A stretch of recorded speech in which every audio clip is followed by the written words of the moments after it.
Rafik, Oui. tu peux parler dans ton micro? Oui, tu m'entends? Je t'entends. J'ai la voix un petit peu enrouée. Non, c'est très bien. Ça donne Ça- un côté ça va aller. un peu sexy, tu vois. Oh yeah.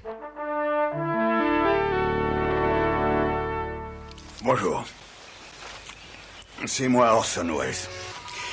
J'aime pas trop les voleurs et les fils de pute.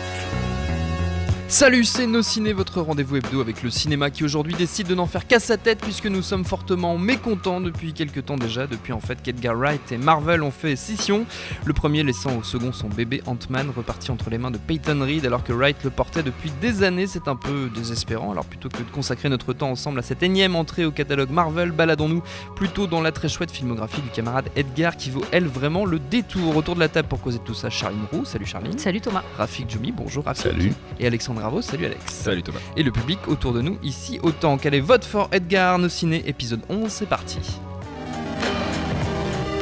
Monde de merde. Pourquoi il a dit ça? C'est ce que je veux savoir. S'il n'y avait qu'un film à choisir dans la filmographie d'Edgar Wright, on tricherait comme des gros malins que nous sommes en suggérant non pas un mais 3 films, ceux qui composent la Three Flavors Cornetto Trilogy, la trilogie Cornetto 3 parfums, meilleur titre, on est d'accord, qui comprend 3 petits chefs-d'œuvre dans l'ordre inverse. Le plus récent, c'est Le Dernier Pub avant la fin du monde, comédie de SF et d'alcool sorti en 2013.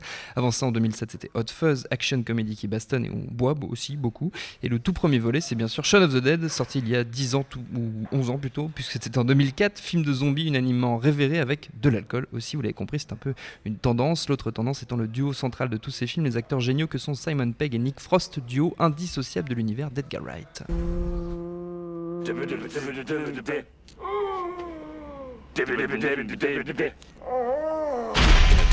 Although no one is prepared to comment, religious groups are calling it Judgment Day. Crisis. It is vital that you stay in your homes A hero must and rise avoid all contact with the assailants. from his sofa. Voilà, il est merveilleux ce film, c'était Shaun of the Dead, pour ceux qui n'avaient pas reconnu. Nos 3 camarades autour de la table connaissent leur petit Edgar sur le bout des doigts. Alors avant de rentrer dans le vif du sujet, je voudrais quand même qu'on dise un petit mot d'Ant-Man. Qu'est-ce qui s'est passé, Rafik ? Il s'est passé donc Edgar Wright avait le projet de réaliser Ant-Man depuis environ 4 ans. C'était avant que la phase 1 de Marvel soit vraiment entamée, où il n'y avait pas encore une politique concertée chez Disney. Donc on l'a laissé développer ce truc de côté, parce que le personnage d'Ant-Man est un personnage qui était jugé pas rentable et compliqué, un peu oublié. Assez méconnu. Ouais. Voilà, méconnu, et que l'idée qu'un petit British un peu original fasse sa version était bon, pourquoi pas. Donc on l'a laissé bosser là-dessus. Quand il avait fait Scott Pilgrim, c'était pour lui aussi une forme de répétition dans la maîtrise des effets spéciaux, parce que c'est un film est très très truqué. Ouais. Et c'est déjà une adaptation de et comics. puis en plus c'est déjà dans l'esprit comics. Et mais on voyait bien qu'il y avait un microcosme de nerd pour attendre ce projet. Ouais. Ce qui a vraiment changé, c'est évidemment le succès d'Avengers, sachant que le personnage d'Ant-Man à l'origine fait partie du groupe Avengers, et donc il a été décidé de le réintégrer dans la phase 2 et de confier le film à quelqu'un qui soit peut-être plus souple vis-à-vis du studio. Il y a eu des textes, des envois de textes un peu énervés des deux camps, d'Edgar Wright et des producteurs par rapport à cette affaire. Il y a le réalisateur d'Avengers, donc Joss Whedon. Merci, Joss Whedon, mon cerveau à chaque fois le zappe, qui s'est retrouvé un peu entre deux feux. Il avait même posé sur Twitter avec un cornet de glace à la main à cette occasion. Voilà, donc c'est une histoire triste. On sait par avance que, vu qu'ils ont eu très très peu de temps pour faire le film fini, il y aura de toute façon des idées qui ont été développées par Wright, on le voit déjà dans la bande-annonce. Mais ça nous rappelle que les franchises Marvel sont faites pour s'inscrire dans un système de franchise, justement. Ouais. Pas d'originalité en vue. De création et d'originalité. Bon, alors, assez parlé du coup des films qu'il a pas fait, parlons un peu de sa production, la vraie, notamment cette trilogie, Shaun of the Dead, Hot Fuzz, The World's End, donc Dernier Pub avant la fin du monde. Qu'est-ce qui le rend unique, Edgar Wright, Alexandre ? Ce qui le rend unique, c'est la façon dont il a de s'emparer de genres plus ou moins différents chaque fois, donc que ce soit le film de zombies pour Shaun of the Dead, le film policier / d'action pour Hot Fuzz, ou la comédie douce amère pour The World's End, et à chaque fois, il fait pas des parodies, parce qu'on avait un peu hâtivement qualifié Shaun of the Dead de parodie. C'est pas du tout une parodie, hein, c'est une comédie romantique avec des zombies, comme il le dit lui-même. À chaque fois qu'il se frotte à un genre, avec un respect et une connaissance du genre en question assez impeccable. Et voilà, il y a tout son humour. C'est pas d'un humour, parce qu'il est coécrit tous ces films-là avec Simon Pegg, hein, qui est pas seulement acteur, qui est aussi co-scénariste.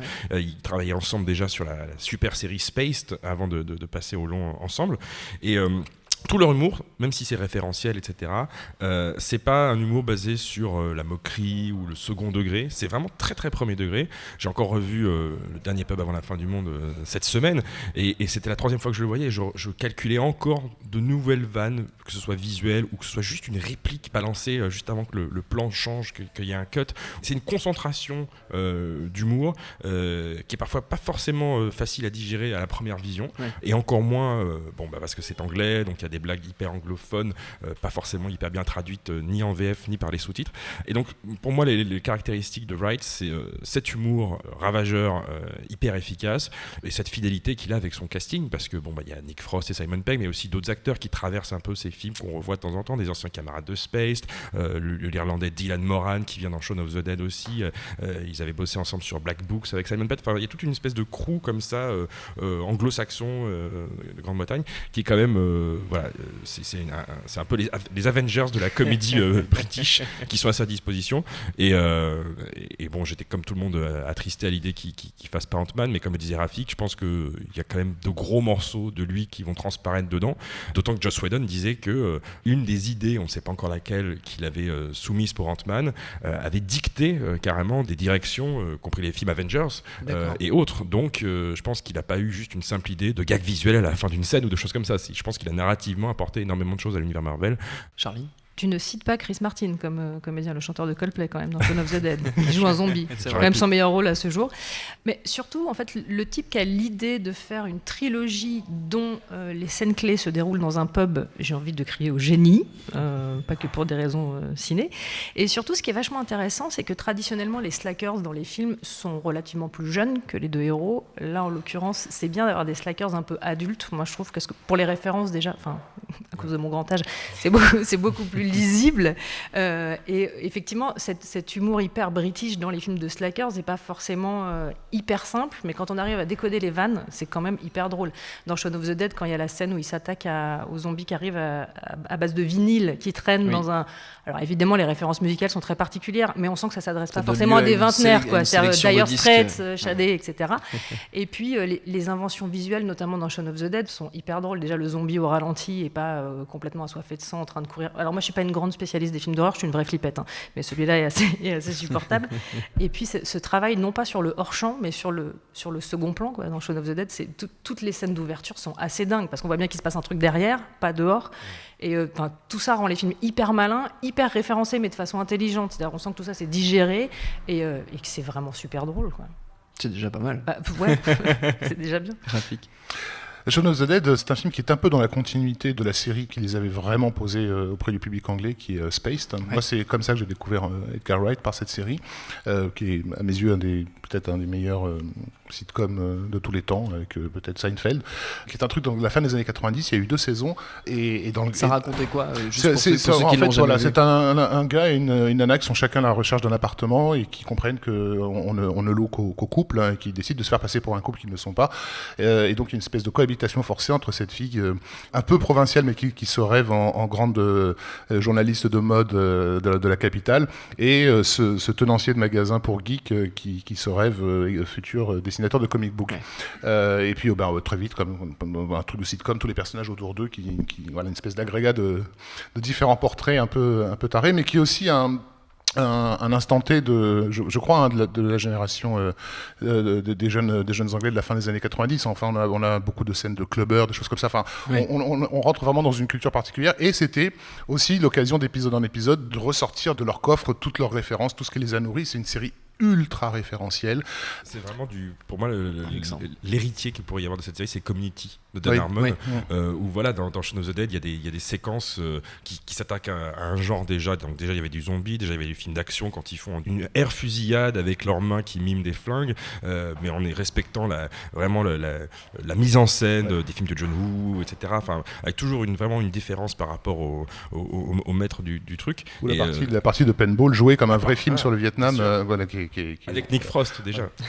Et donc voilà, une série vraiment Gicus Maximus, hein, et ils se sont arrêtés vraiment au moment où ils estimaient être au sommet. Il y a eu énormément de demandes pour une 3e saison, ils ont refusé de la faire, et à la place, dans la continuité justement, on a enchaîné avec Shaun of the Dead, dans laquelle d'ailleurs il croise à un moment donné sa colocatrice, hein, qui est à la tête d'un autre groupe que le sien.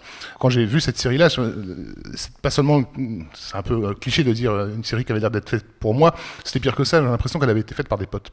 Oui. Voilà. Donc c'est vraiment des gens qui... C'est un peu l'association qu'on a, il y a un côté très familier dans la production d'Edgar Wright de manière générale. En fait, on a envie d'être pote avec ce duo-là. Et pour le coup, c'est vraiment, je pense, quelque chose de générationnel et même de conscient chez lui, de livrer quelque chose de générationnel. Parce qu'il y a un tel effort dans le fait de rendre cohérent des cultures qui ne le sont pas forcément, parce que, encore une fois, entre des clubbers et des geeks, ils ne sont pas faits pour se rencontrer, mais si lui est au cœur entre les deux, il va s'efforcer de construire son truc. Et donc, on a une séquence de discothèque extraordinaire sur une version techno de l'agence touriste. Voilà, et Scott Pilgrim, je pense, était un film qui se voulait un film générationnel à ce titre. Parlons-en un petit peu de Scott Pilgrim, justement, parce qu'on a tendance à l'oublier un peu au profit de cette trilogie. Charline, je sais que tu étais très fan. C'est-à-dire que ça réunit deux de mes passions, la comédie romantique et le jeu vidéo, quoi. C'est-à-dire que dans un film, il fallait quand même y aller. C'est hyper bien réalisé, c'est hyper malin Enfin, je sais pas si c'était hyper compliqué pour lui de sortir de son duo habituel, mais là, il se trouve un comédien qui est dans un registre très différent, en l'occurrence, qui est Michael Cera, qui fait hyper bien le job. Beaucoup de hyper dans mes phrases, il faut que je me calme. Mais tout le casting marche bien. Le début du film est assez incroyable. C'est-à-dire que c'est vraiment un début de comédie romantique absolument parfait et de teen movie. Après, évidemment, ça vrille sur le côté jeu vidéo, mais je trouve le film hyper réussi, vraiment. Je suis hyper d'accord. Non, mais Scott Pilgrim, c'est vrai que c'est un film qui a été bazardé, très très très mal distribué en France. C'est vrai qu'on on en avait pas mal entendu parler avant, mais sur le coup, il est passé un peu inaperçu. Il est sorti avec des mois de décalage en France. Aux États-Unis, il s'est planté au box-office, malgré son casting, parce qu'il n'y a pas que Michael Cera, il y a Jason Schwartzman, il y a plein d'acteurs qui parfois n'arrivent que pour une scène, genre Chris Evans. Mais bon, à l'époque, il n'était pas aussi connu que maintenant pour son rôle dans Captain America. Et c'est un film qui était adapté d'un comic, mais d'un comic slash manga, parce que dans le style c'était très inspiré. Canadien de Scott McCloud. Exactement, et qui avait eu un succès confidentiel par rapport au Marvel, j'entends. C'est-à-dire que c'était un succès en librairie clair, mais pas non plus une déferlante. Donc le personnage, c'était pas une propriété intellectuelle extrêmement valorisante, mais il s'en est quand même bien tiré. Il a été extrêmement fidèle, à quelques écarts près évidemment, peut-être trop fidèle certains diront, même si c'est pas non plus contrairement à un Zack Snyder ou à un Robert Rodriguez qui sur 300 ou Sin City vont vraiment faire de la photocopie sur celluloïd, enfin sur numérique des œuvres de Frank Miller. Lui arrive à avoir une extrême fidélité à la BD, tout en proposant quand même des choses dans la mise en scène, dans les vannes, dans le rythme, dans le montage, qui n'appartiennent qu'à lui. Et en s'appropriant les codes de la BD qui comme ça mélangeaient déjà le jeu vidéo et la romance graphique. Oui, un peu dans la mouvance de ce que Wachowski a essayé de faire avec Speed Racer, pour un autre public, parce que Scott Pilgrim n'étant évidemment pas du tout un film pour enfants, mais vraiment un truc d'ado, mais pas de jeunes adultes plutôt. C'est aussi un film qui a été très compliqué à faire, malgré il est facile à appréhender pour les spectateurs et on ne réalise pas forcément à quel point il a été très compliqué à faire. C'est aussi le film qui lui a permis de se rapprocher de personnes qui ne sont pas des moindres, qui sont Spielberg et Peter Jackson, parce que donc il a bossé avec leur même technicien d'effets spéciaux et qui ensuite va l'amener à co-scénariser Tintin pour eux. Et il est bon, je pense, de noter que c'est des réalisateurs qui se sont révélés sur les 15 dernières années, c'est vraiment le seul à avoir été unanimement accueilli par ces old-timers d'une certaine façon, que ce soit Spielberg, James Cameron, Joe Dante, il les connaît tous aujourd'hui. Il était le seul jeune réalisateur présent dans le hors-série de Empire qui avait été confié à Steven Spielberg. Donc ça voulait dire, symboliquement, ça voulait dire beaucoup de choses. Charlie. Et mention très spéciale pour la BO de Scott Pilgrim, notamment pour le groupe sex bomb qu'on C'est a vrai, un peu tendance à oublier. qui est le groupe Un des central, meilleurs groupes fictifs de l'histoire du cinéma, sans doute. très Et certainement. autre chose donc intéressante, c'est ces influences cinématographiques contemporaines. Moi, j'ai été surpris par ces listes de films de fin d'année. J'en connais pas la moitié. Généralement, vraiment, il a l'air de bouffer. Venant de toi, c'est quand même beaucoup. Moi, je suis pas vraiment dans les festivals, donc tout ce qui est jeune cinéma d'auteur, c'est Oui. un truc qui m'échappe complètement. Et vraiment, chez lui, tu vas passer d'un gros blockbuster à un truc, mais tu te dis, mais qu'est-ce que c'est que ça? C'est sorti dans 2 salles, donc c'est quand même quelqu'un qui bouffe de la culture visuelle. On retrouve quand même sa propension à mixer les univers, ce que tu disais Bien un peu sûr. tout à l'heure, Rafik, dans cette trilogie qui n'en est pas une, en fait, parce que les 3 films existent séparément, mais sont quand même unis quelque part. Et voilà, et aussi pour la raison pour laquelle ça fonctionne aussi bien sur un plan, on va dire mondain, c'est-à-dire de parler des gens et de leurs problèmes, de leur psychologie, tout en truffant le truc d'une structure mythologique presque invisible mais qui supporte le tout. Donc sur le dernier bar, il y a ça, et d'y rajouter une couche de films d'envahisseurs à la Body Snatchers pour les 2-3 geeks du fond. Donc vraiment, mais surtout de rendre ça cohérent. C'est jamais gratuit, je pense, chez lui. Il fait partie, j'imagine, de ces gens qui sont convaincus que la culture n'est pas limitée à un champ spécifique, mais que tout ce qui nous entoure culturellement est cohérent. Ce qui va être fascinant de voir aussi, c'est que ça fait plus de 10 ans qu'ils travaillent ensemble et qu'ils font des films.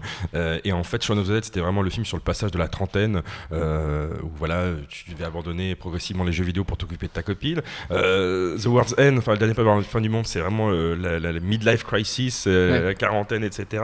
Avec laisser tomber sa ville d'enfance, ses potes, etc. Donc je pense que moi j'ai très très hâte de voir dans 5-6 ans, peut-être un peu plus d'ailleurs, la crise de la cinquantaine, quand Simon Pegg va commencer à avoir des tempes un peu blanches, etc. Et je pense que comme dans une série où tu vois les personnages vieillir et grandir, même c'est pas du tout une série, c'est vraiment des films, et même si c'est pas les mêmes personnages, je pense que ça va être très intéressant de voir le parcours comme ça, un peu chronologique de ces gens-là. Moi, j'attends de les voir avec des enfants surtout. Oui, C'est intéressant. Peut... Et ceci étant, sans militantisme aucun, c'est vrai que c'est des films avec majoritairement des garçons. Il y a très peu de rôles féminins, mais qui sont quand même extrêmement bien écrits. C'est-à-dire que les filles ne sont pas là pour faire de la figuration. Oui. C'est des vrais rôles bien écrits, même s'ils sont un peu courts. Et les filles de Gone Girl, elle est géniale dans World's End. Alexandre, pour finir. Simon Pegg, là, il vient de tourner dans une comédie anglaise qui s'appelle Man Up, je crois, qui est sortie outre-Manche il y a 2 semaines. Et il avait donné dans un interview au Guardian à cette occasion-là, il s'était confié justement en disant qu'il reconnaissait que les personnages féminins dans ces scénarios, c'était les plus difficiles à écrire parce que tout simplement, c'est pas une femme. Et qu'en gros, là, il jouait dans une comédie romantique écrite par une jeune scénariste, une fille, et que pour lui, c'était une bénédiction parce que il reconnaissait qu'il n'y avait rien de plus difficile à ses yeux que d'écrire des dialogues vaguement cohérents et crédibles quand on a des testicules. Mais elles sont toujours plus malignes que les garçons dans les films. Les testicules. Les filles. Juste, ce que je voulais dire, c'est toujours par rapport au dernier pub avant la fin du monde, qui est au-delà même d'une midlife crisis, presque quelque chose d'autobio sur un caractère dépressif qui peut porter en lui. Je l'ai interviewé une fois, Edgar Wright, et le hasard a voulu que il y avait un problème de timing, donc on m'a demandé de rester là en attendant qu'il soit prêt. Je me suis retrouvé dans la même chambre, dans sa chambre d'hôtel. Je me suis fait le plus discret possible. Et lui était occupé par plein de choses au point qu'il a fini par oublier que j'étais là. Et en l'observant, j'ai réalisé que j'avais affaire à quelqu'un de très très très en colère. Il a été adorable pendant l'entretien, c'était un entretien avec lui et Nick Frost, donc ils se sont lancés des vannes, c'était génial et tout ça. Donc, mais vraiment, il y a eu 2 masques qui se sont enchaînés, mais la personne que j'avais avant que l'interview ne commence était quelqu'un que moi je qualifierais de grand dépressif et grand dépressif en colère. Donc voilà, je pense que c'est pas à sous-estimer dans l'énergie qu'on peut trouver dans ces films. Et tous ces films, justement, ils sont disponibles en VOD, DVD. Vous avez le droit d'aller voir Ant-Man au cinéma quand même, mais avant tout, si vous ne les avez jamais vus, enquillez-vous en priorité les 3 films de la Free Flavor Cornetto Trilogy, vous ne le regretterez pas, c'est une parole. Allez, pour terminer, c'est la tradition dans nos ciné, les recommandations de nos chroniqueurs, 2 minutes chacun, pour convaincre. On reste dans l'univers d'Edgar Wright avec ses accointances, ses influences, ses autres projets de scénaristes, de producteurs, c'est comme vous voulez. Alexandre, tu commences. Alors, on ne s'est pas concerté avant, donc ça se trouve, j'ai mangé le pain de quelqu'un d'autre, mais comme je commence, je vais dire Attack the Block. Attack the Block, c'est quoi ? C'est, sous ses apparences de B-movie, mais c'est une comédie fantastique qui se passe à Londres, dans une banlieue assez violente, et qui suit un groupe de jeunes, un peu des Kaira, qui vont faire face à une invasion alien et qui vont évoluer, se montrer beaucoup plus complexes que de simples mecs qui agressent des gens dans la rue. C'est un film qui a révélé l'acteur dont je ne vais pas écorcher le nom de mémoire, mais qui se trouve être dans le casting. C'est le John Black qui est dans le casting du prochain Star Wars de J.J. Abrams. J.J. Abrams l'avait repéré évidemment dans Attack the Block. Il n'y a pas que lui au casting, il y en a d'autres. Il y a notamment Nick Frost qui apparaît dedans en dealer. C'est un film qui est très très drôle, mais parfois aussi très violent. Donc il y a des ruptures de ton qui sont justement assez fidèles à l'univers d'Edgar Wright. C'est-à-dire que c'est un sujet qui est pris de manière sérieuse tout en s'autorisant de francs moments de déconnade. Et si vous ne l'avez pas vu, ruez-vous sur Attack the Block, qui est pour moi une des perles du fantastique anglais de ces dernières années. C'est John Boyega, l'acteur. John Boyega, tu cherchais le nom. Charline. Guy Criocarré. Alors je ne sais pas si c'est vrai ou pas, mais Edgar Wright a déclaré qu'il avait réalisé une des scènes d'action de Star Trek Into Darkness, pour laquelle il n'est pas crédité a priori. Mais bon, j'ai envie de dire J.J. Abrams, Edgar Wright, il y a Simon Pegg, il y a Zachary Quinto, il y a Benedict Cumberbatch. Qu'est-ce que vous voulez de plus?